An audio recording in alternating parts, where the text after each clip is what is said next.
எல்லா விஷயத்துலையும் ஒரு பாசிட்டிவ் இருக்குங்க. அதுதான் நான் இந்த படத்தை செலக்ட் பண்ணுறதுக்கான ஒரு காரணம். நான் வாழ்க்கையில் நான் நடக்கிற திசையை கரெக்டாக சரி செஞ்சு இன்றைக்கி உங்கள் முன்னாடி நிற்கிறதுக்கான காரணம். இன்றைக்கி நான் யங்ஸ்டர்ஸ் மட்டும் இல்லை, எல்டர்ஸ் எல்லார்கிட்டையும் சொல்கிற இதே விஷயம் தான். எல்லா விஷயத்துலையும் ஒரு பாசிட்டிவ் இருக்குது. அந்த பாசிட்டிவை நீங்கள் வந்து கொஞ்ச நாளுக்கு தான் நீங்கள் தேடி நீங்களாக எடுக்கணுங்கிற ஒரு கட்டாயம் இருக்குது. அதுக்கப்புறம் அந்த பாசிட்டிவ் உங்களையே தேடி வர ஆரம்பிக்கும். நீங்களும் அதை கரெக்டாக ரெக்கக்னைஸ் பண்ணுவீங்க.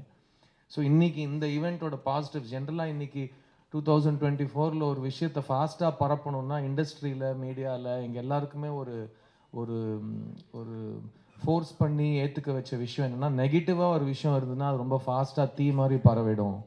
ஸோ அது வந்து தம்ப்நெயில்ஸ்லேருந்து ஹெட்லைன்ஸ்லேருந்து ஒரு ஈவெண்ட்டோட ஹைலைட்ஸ்லேருந்து எல்லாத்தையுமே பார்த்தீங்கன்னா மேக்ஸிமம் நெகட்டிவ் விஷயங்கள் தான் ஃபாஸ்ட்டாக பரவுது. ஸோ அதுக்காக தேட ஆரம்பித்து இப்போ ஒரு விஷயம் நெகட்டிவாக இல்லைன்னா சார் என்னமோ மிஸ்ஸிங்காக இருக்குல்லங்கிற நம்மளை இறக்குற ஒரு நிலைமைக்கு வந்திருக்கோம்.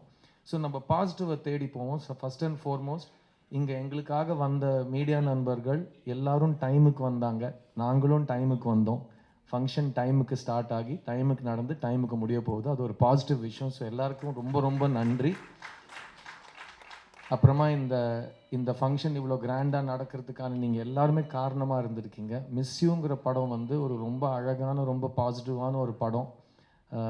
இதுக்கு முன்னே நிறைய பேர் சொல்லியிருக்காங்க, இந்த படத்தில் வந்து எங்கேயுமே வெட்டுக்குத்தோ, ரத்தமோ, பழியோ, இல்லைன்னா வன்முறையோ, வன்மமோ எதுவுமே இல்லாத ஒரு பாசிட்டிவான ஒரு ஃபீல் குட் ஃபிலிம்.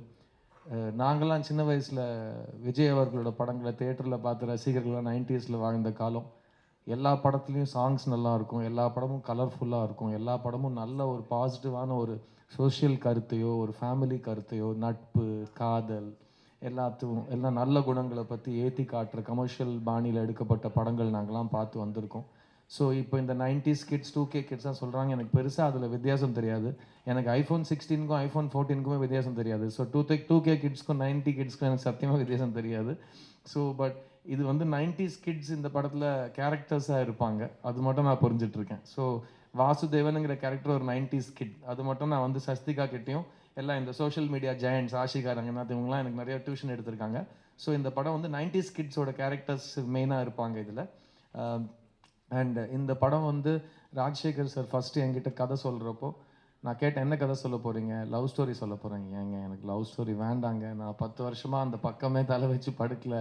ஏன்னா ஏன்னு கேட்டார். இல்லை சார், லவ் ஸ்டோரி பண்ணால் அது வந்து தெலுங்கில் அது பண்ணி வேறு எந்த படமும் வராமல் எந்த படத்தை எடுத்தாலும் லவ் ஸ்டோரி தான் வந்துச்சு எனக்கு.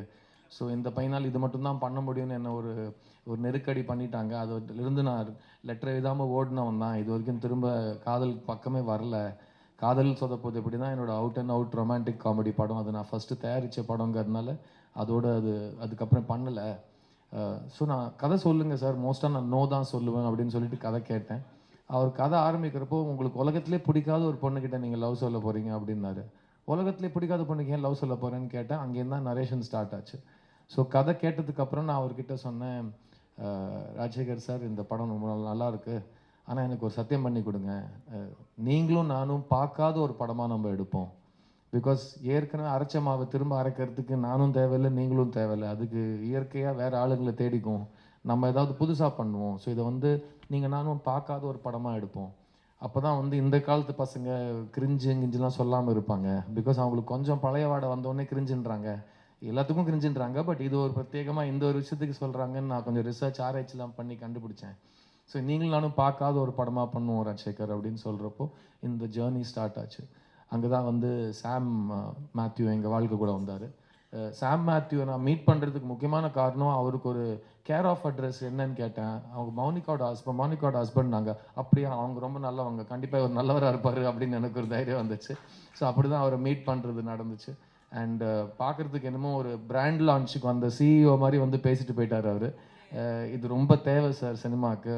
ஜென்ரலாக ப்ரொஃபஷ்னலாக இருக்கிறது, டைமுக்கு விஷயங்களை ஸ்டார்ட் பண்ணி டைமுக்கு முடிக்கிறது, கரெக்டான நேரத்துக்கு சம்பளத்தை கொடுத்து யாரையுமே வந்து அவங்கள டிக்னிட்டியை தோக்கடிச்சு கெஞ்ச வைக்காமல் எல்லாத்துமே ரொம்ப ஃபேராக பண்ணியிருக்கீங்க. அண்ட் ராஜசேகரும் நானும் என்னெல்லாம் இந்த படத்துக்கு கேட்டோமோ எல்லாமே கொடுத்துருக்கீங்க. So thank you so much for supporting a film.